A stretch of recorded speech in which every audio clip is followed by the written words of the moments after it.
Hey everybody, welcome back to the channel. It's Chrissy Sawyer here. I just want to do a quick follow-up to the Ophiuchus reading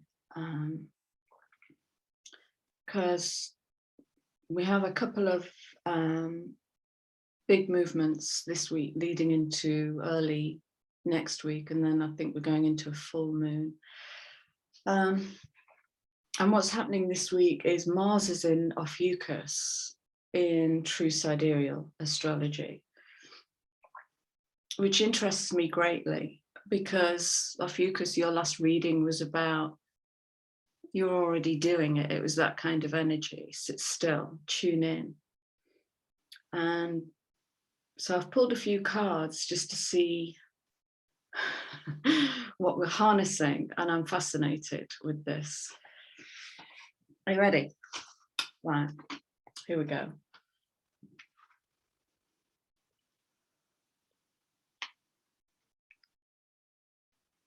Okay. There's Mars.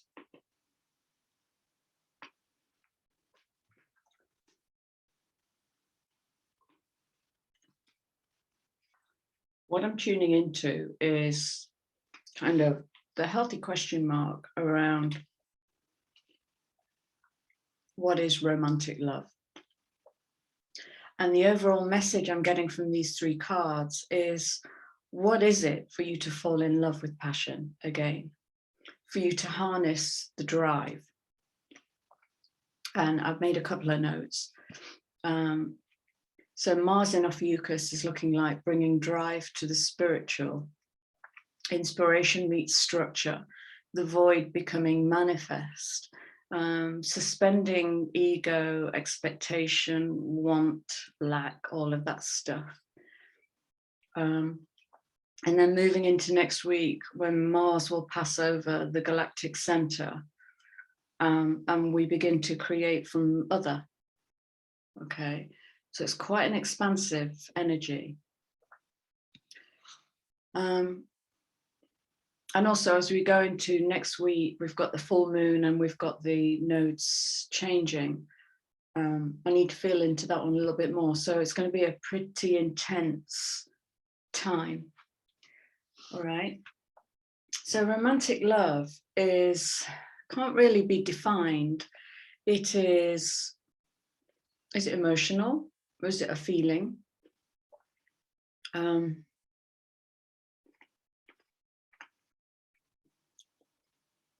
I'm eating throat sweets. I have a really sore throat today.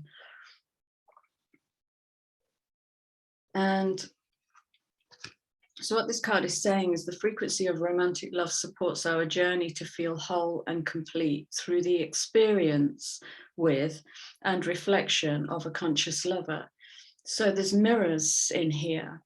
And keep an eye out for the mirrors of others who are reflecting you back to you, and what are they reflecting? And when you're with that in a conscious, holistic way, you're tuning into your body and your feelings and your emotions, and your mind. We've got Mercury in retro, and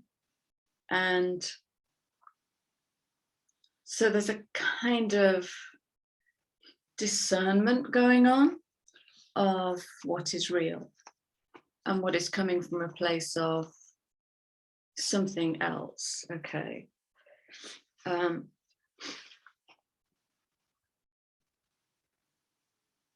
So I asked for a couple of clarifiers for romantic love, because I'm not a person that does, as you know, soulmate partnerships, twin flame partnerships, the he said, she said.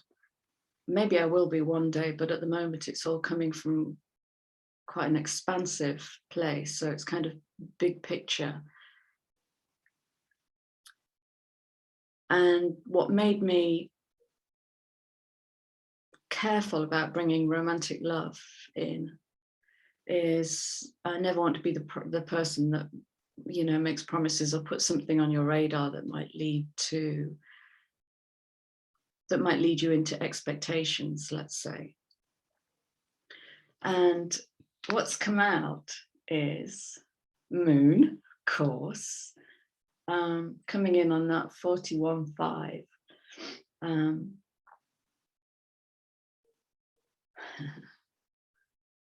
Wow.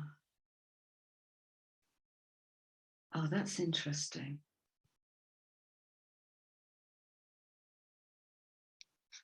Sorry, it's just a numbers thing. So new beginnings and the deep quiet, and this is where you're going to get your answers should this literally show up. All right, so if this literally shows up in your field as a person, the guidance here from Mars is not to rush in. I've got is it the Knight of Swords that comes in really, really fast?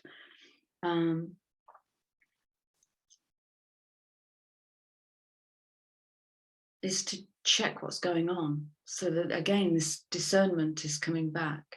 So this literally could be a new relationship appearing on your radar, and if we go up the fractal a little bit to a bigger picture, the bigger picture is, what's it going to be like for you to fall in love with passion once more, and to be able to create from that place, harnessing this Mars active energy to create change in your life. So that's the big question. Let's pull some more cards. Where am I going? Okay, let's have some more cards.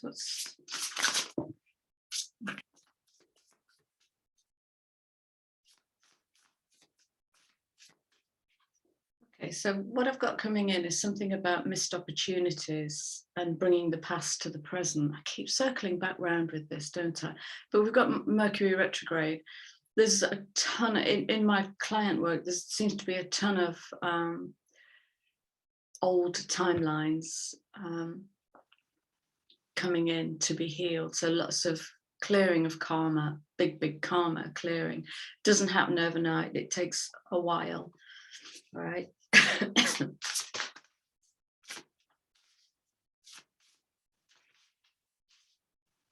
Yeah, staying in the passion. It's staying in the passion as opposed to disappearing into the fear. Staying in the passion, knowing that you're in a field of change, and knowing that Uranus coming in now, that you're birthing something new that you haven't quite mapped to yet. And if it doesn't feel new and a bit weird, maybe a bit strange, a bit unconventional, then you might be on an old timeline where you know the footsteps to this dance. And did that work out for you? So it's that kind of discernment again.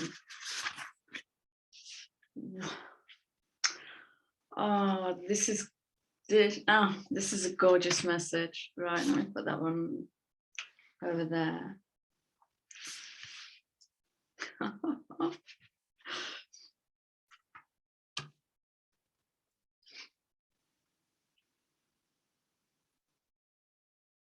Love and playfulness.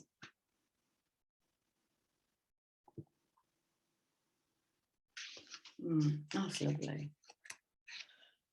Can you see this? It's like she's holding back the past and really leaning into what's here now.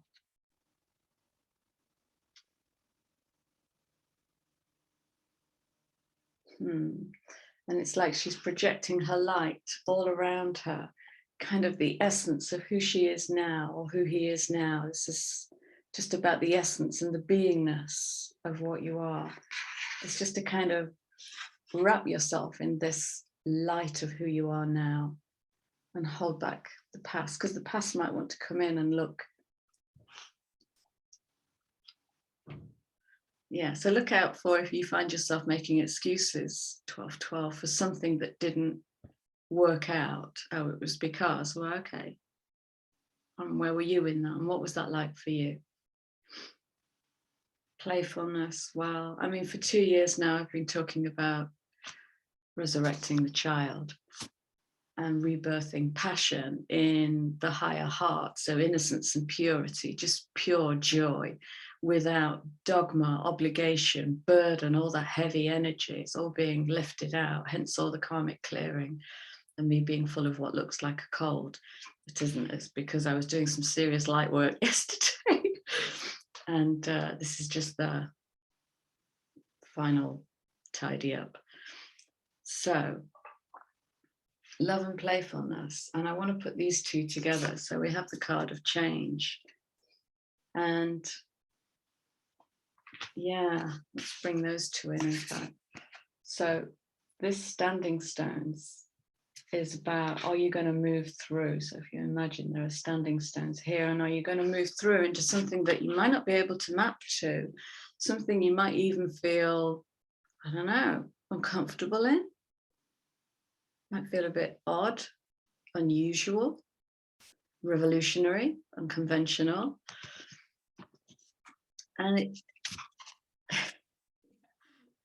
And if you be with that energy, you kind of come into this playfulness. And I have no idea what's going to happen here, but I'm an adult and I've got it, and just move into it. So Mars is feeling quite supportive here, almost playful.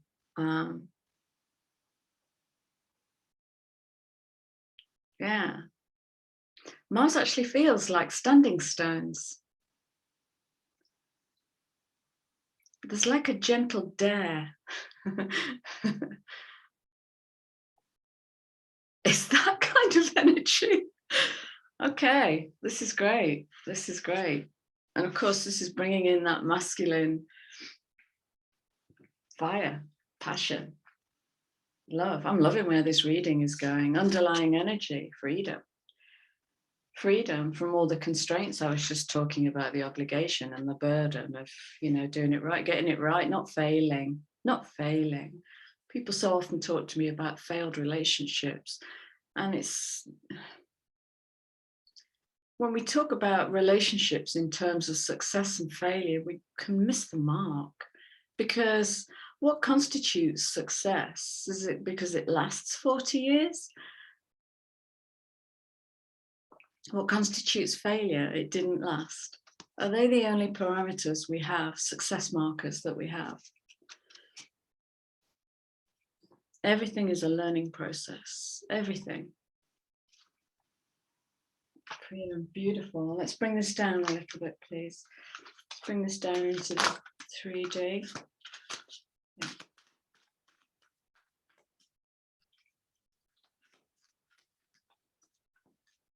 Yeah.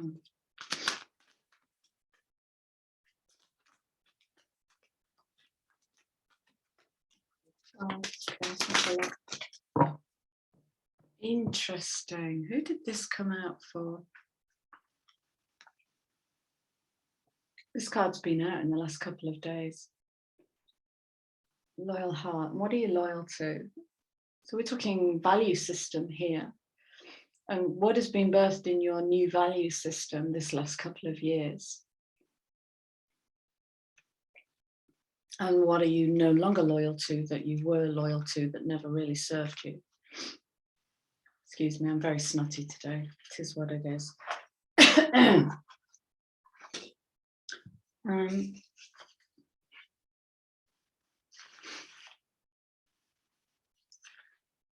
Let's just whiz through. There's a stack of cards here. I'm just going to whiz through them.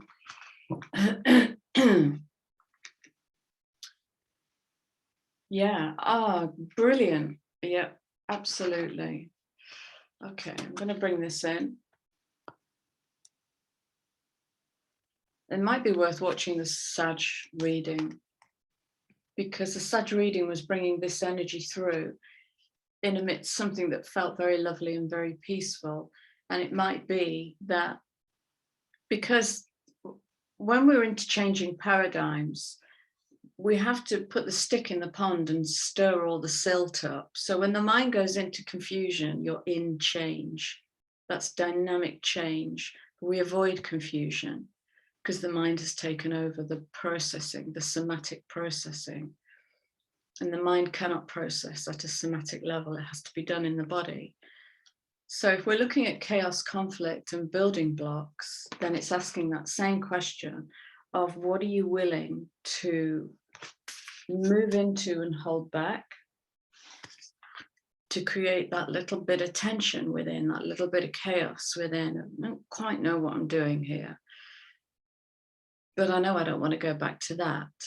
So there's real freedom being birthed here in what could literally be a new relationship coming in, or it could literally be something like Two of Cups energy, which asks, what are you committed to? What are you joined at the hip to? If the first answer isn't me, myself, and I, then have a look at that. So chaos and conflict, the building blocks. Oh, I did shuffle those. That's interesting, because I think that came out in the Sag reading as well. So we have some overlapping energies here. And this is asking you to look deeper, and what that's going to challenge in us is to not make that snap judgment. You know, we've got to, in relationships generally, we seem to have got to a space where we're walking into new opportunities with tick lists. I used to work for a guy 100 years ago in a different lifetime who walked into his first date with a tick list. He called it a contract, but it wasn't, it was a tick list. It was a deal breaker list. Isn't that interesting?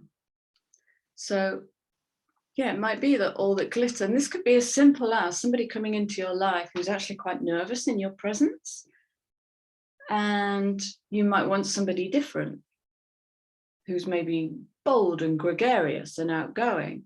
So the challenge here is to not make a judgment in that. Mercury retro will want you to go to the old language. Mars is standing there like a pair of blooming standing stones going, come on, what new can you bring to this? So it's a lovely challenging and it's playful. I'm not feeling any heavy energy here. It's a playful energy where you've got this. I haven't been through all of that to not have me now. It's that kind of energy. It's lovely. It's master energy. So I wish you good luck with this, Ophiuchans. How interesting. And Sagittarius too. I'm going to weave Sagittarius in here because in true sidereal, the sun completes his journey through Sag this week, next week, and passes over the galactic center. So yeah, creating using Mars, new narratives. 1221, new mirrors, new ways of seeing yourself reflected back to you, and new commonalities, because we've got the community card here somewhere. So seeing commonality, so when you meet people, very often there's that instant trigger. How many times has somebody said to you, I knew instantly there were, insert slur here, and it's never true. I remember when I used to do behavior workshops when I worked in the corporate industry, and we were talking about how long does it take to make a judgment, and it's usually about 3 seconds to make a judgment about somebody. And I asked the group, and how often are we right? And this voice comes up from the back, never, I married her. So yeah, suspend that. But it's just, that's just where the ego comes in. I want to define you immediately, and it closes the mind. But you have the benefit of being Ophiuchus, and nothing governs you, Ophiuchus. So beautiful, beautiful, beautiful. When I say that, I mean Ophiuchus has no ruling element, planet, isn't governed by anything. Okay, let's wrap this up then, please. I'm hoping to do change of nodal axis reading. That could be quite interesting to see what we've learned, to see what the handover is between those 4 signs. Let's have a closing card, please, for Ophiuchus and Sag.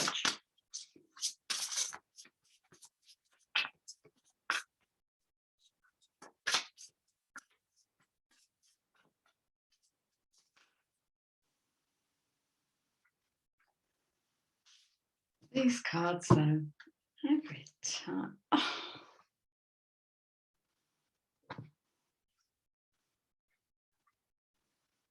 Wow. Give me a minute while I have my mind blown. Oh my gosh. Oh my God. Okay, this is taking the reading out. Okay.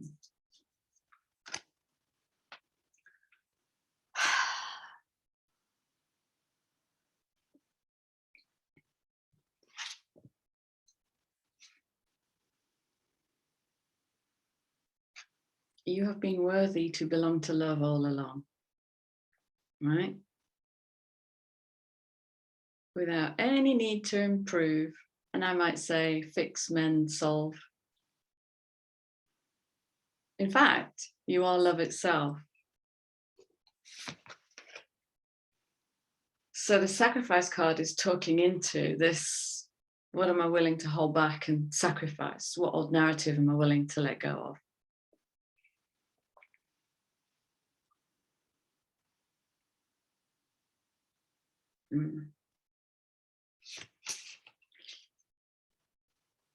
And inviting help is kind of surrendering to that inner voice. I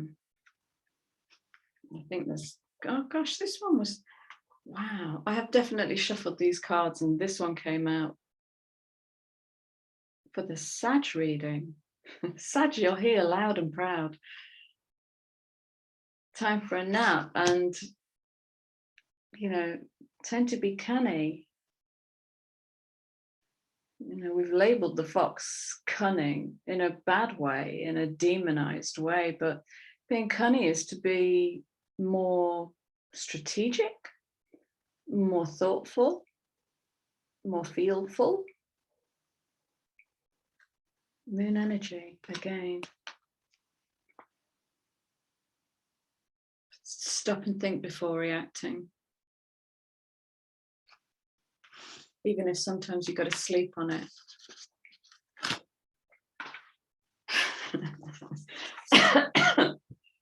Reframe.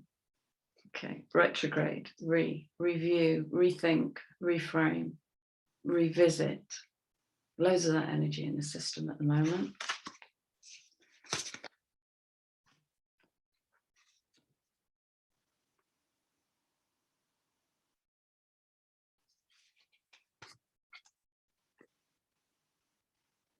Some beautiful questions in this romantic love thing around self-love, because here's the challenge.